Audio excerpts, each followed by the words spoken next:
Hey, you're listening to Pink Pantyhose, where comedy meets feminism. I'm your host, Naya, and thank you all for listening to my podcast. You can do anything with your ears. You can clean your ears, you can pierce your ears, but the fact that you're giving me your ears to listen to my podcast, I greatly appreciate it. So, today, we're talking about being a Gucci girl, and today's feminist lesson, you could be a feminist and still love trap music. Okay, so before we hop into the podcast episode for today, we got to handle some business. I need y'all to subscribe, review, leave some comments, rate, all that jazz. I'll even welcome a small bit of hateration because are you really popping if you don't have haters? Nah, for real, it's really unrealistic to expect everyone to love you all the time. I'm just saying. But today's episode was inspired by the recent versus battle Jeezy versus Gucci Mane. And y'all already know who I'm with. I've been a Gucci girl since '07, '08 officially. This is about my junior year in high school.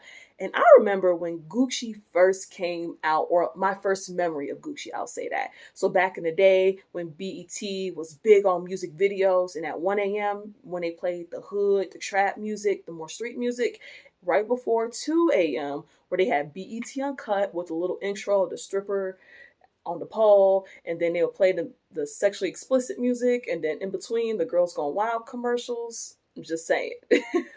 Why was I up late watching this? And then my sister and I, we really enjoyed the Girls Gone Wild commercials. Maybe because the surprise of it, like, oh my gosh, boobs. But nonetheless, I remember watching the So Icy video, Gucci walking off the plane, and then the auto-tune theme song. All these girls excited. Ooh, you know they like it. I'm so icy. Oh my gosh. Okay, clearly I'm meant to be a podcaster and not a singer, so don't come for me. I know where my talents lie. So some of my favorite Gucci songs, hands down. Go ahead. Shawty got an ass on her, uh-huh. I'ma put my hands on her, uh-huh. I'ma spend a couple grand on her, uh-huh. I'ma pop a rubber band. I don't even know if I'm singing the right lyrics, but Mi Casa Es Su Casa, and then Girls Kissing Girls with Nicki Minaj. Oh my gosh. Girl after girl, girl after girl. Girls going wild. I got girls kissing girls. With a couple bands. I'ma need some money. Chewy Uzi gummy.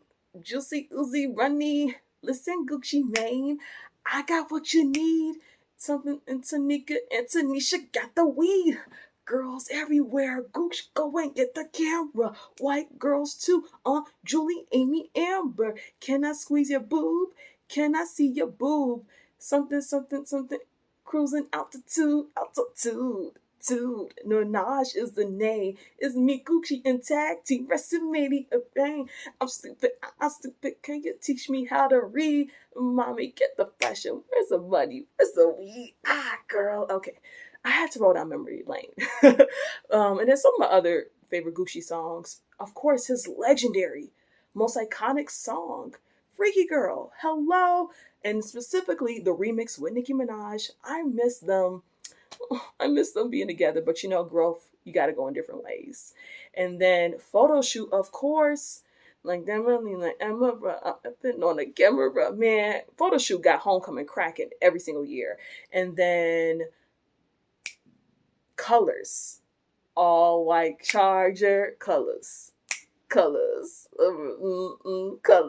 And it's so funny coming from the suburbs, jamming to trap music. Like, girl, you got deers and raccoons around you. That your biggest concern is making sure raccoons are not in your trash and that the street lights are working and it's not too dark on the main street. But anyways, I'll give some love to Jeezy though. Two of my favorite songs, Hypnotize and Tear It Up, Freakin' Lloyd. She ain't got no panties on. 2 logs, 2 shots of Patron, Dre Goose, got me loose. And you know what's funny? I was in high school singing this. I knew nothing about Patron or Grey Goose, but nonetheless.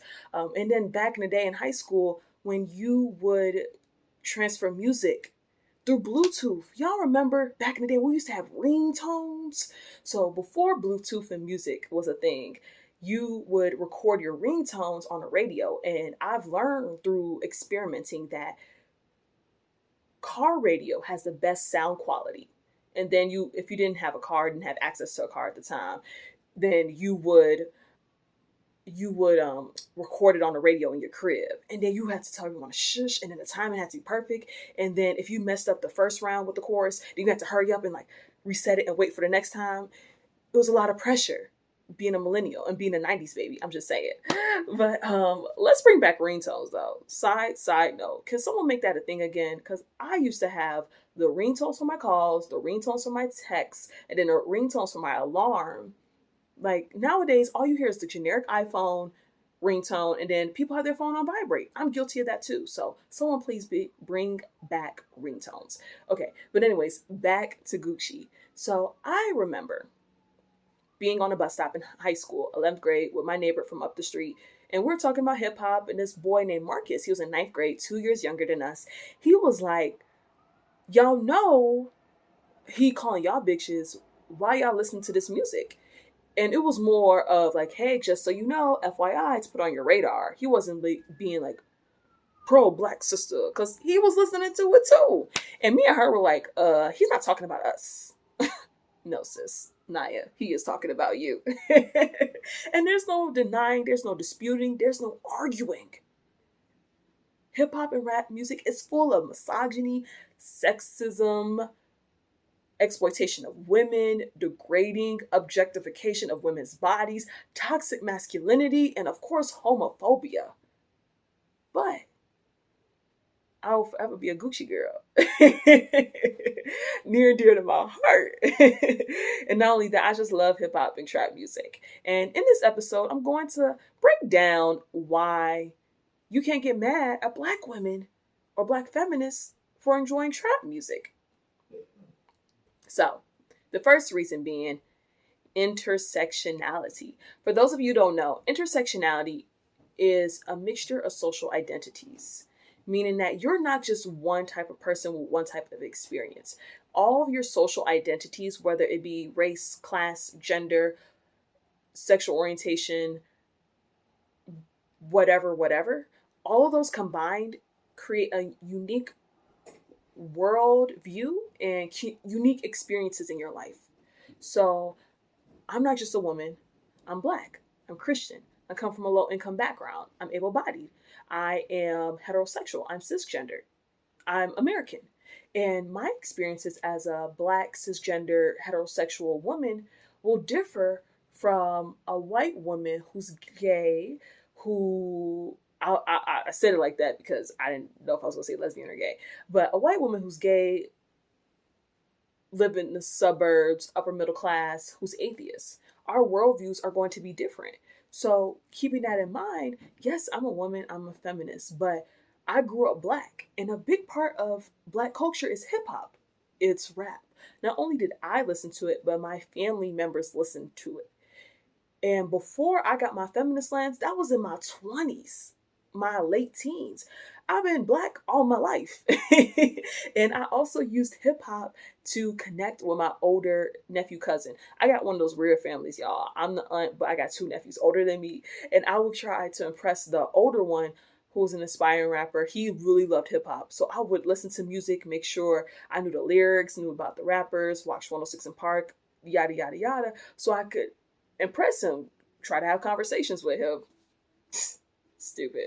But nonetheless, hip hop is a major part of black culture. So it's by default that we listen to hip hop music as women. And not only that, we listen to these artists because hip hop is a male dominated industry. Like any male dominated industry, there is sexism. And from personal experiences trying to do business with men, it is difficult because I'm trying to get a bag and you trying to get a nut. Like, hello, sir, why are you trying to get your toes tickled? First of all, I'm going to be more impressed with you with your work ethic. You know what I'm saying? And just hearing so many interviews with women, it is difficult because some women think they have to sleep their way to the top, sleep with producers, sleep with different artists to get put on, or you get overlooked. And some women, they are geared towards the sex symbol route. And there's nothing wrong with that. Sexual liberation, sex work is work, body positivity, the whole 9 yards. I'm with it. But everyone isn't meant to be sexy like that. Like everyone doesn't want to be a sexual icon or figure. And we have limited women role models. And their music doesn't get as many hits in comparison to men. We think of Queen Latifah, Little Kim, Foxy Brown, Trina, Lauryn Hill. I think I said that. My bad if I already said it. And then there are conscious female rappers, but they don't get as much of attention, like The Brat. They don't last as long, or they're more underground. So how can you get mad at us for listening to trap music and all of this when that's the music that makes us dance? That's the music that gets us hyped. And now there's certain critiques with music now, saying it's stripper music, pussy music, blah, blah, blah. And something that's really dope that the City Girl said, this is a quick side note, JT said, was that when it came to like drug dealers and dope dealers and all that, that's their hustle. And then women cracking cards and selling their body, that's their hustle. So I'm with it. But nonetheless, speaking of music being fun, that's another reason why we like trap music. At the end of the day, we just want to shake our ass, have a good time. And Gucci specifically, that was dick sucking and smoking music. I'm just saying, pop me a vanilla black and mild, and go kick it with some guys. Yeah, I was in the streets. I belong to the streets, y'all. Moderate, class B or class C, like a lower middle level. I wasn't in the streets like that. I mean, I got a couple of miles on me, but I mean, I had to sneak out. I had to earn my hotivity. But that's what we listened to. And to be honest, while people judge Black women and Black feminists for listening to trap and rap music, hello, we make Black culture. People follow us. We're trendsetters. Let's not deny this. And I will give some credit to gay men. They be doing their thing too. They be setting the trends. Some Black women, we be following gay men. So I'll give them some credit. But Black women set the trends, especially on social media. But even before social media, thinking of how it's because of women that people are drawn more to hip hop. And let me explain. Because a lot of artists come through the strip club. That's how you get put on. Future being one of those artists. I remember watching a short little video on YouTube, DJ Esco, saying that Future would play his music. You'll get the DJs at the strip clubs to play your music. And where are men? They're at the strip club. And that's a form of marketing, a form of exposure. And Future even raps about the strip clubs. A lot of rappers rap about the strip clubs. And who do you go see at the strip club? You go see women. And women need something to dance to. And then even outside of the strip club, I remember like in early college days, like the early 2010s, what is that called? Early 2000s? Oh no.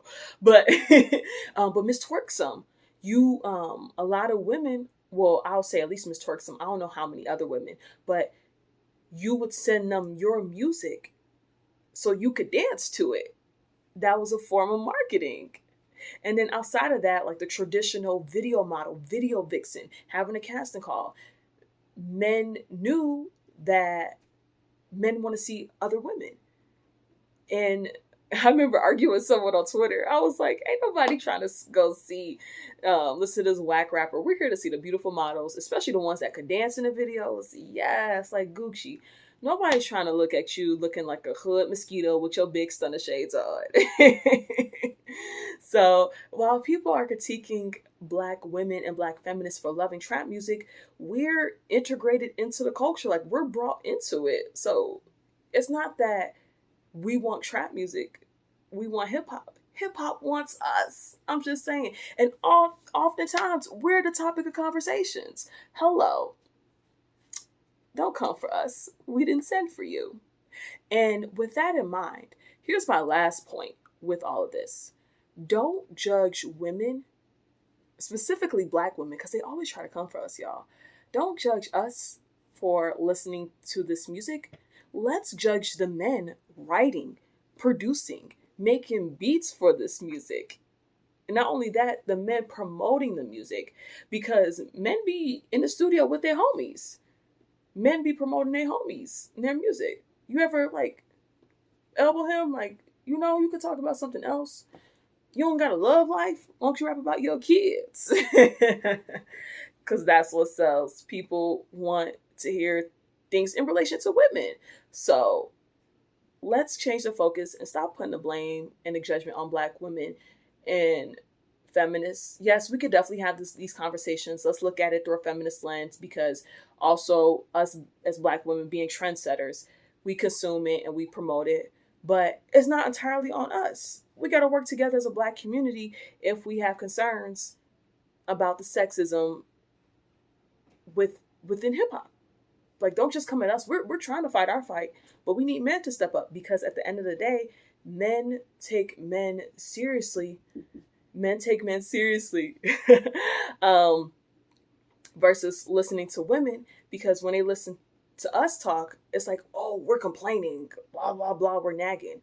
But when it's a man to another man, they'll take it more seriously. So that's my podcast. Thank you all for listening to Pink Pantyhose, where comedy meets feminism. I'm your host, Naya. Make sure you hit me up on social media. I'm on TikTok, Twitter, and Instagram. NIGH_YUH, because some people want to call me Nia, don't know how to say my name. There you go. Or you can hit me up on Facebook, Naya Brooks. Until next time, bye.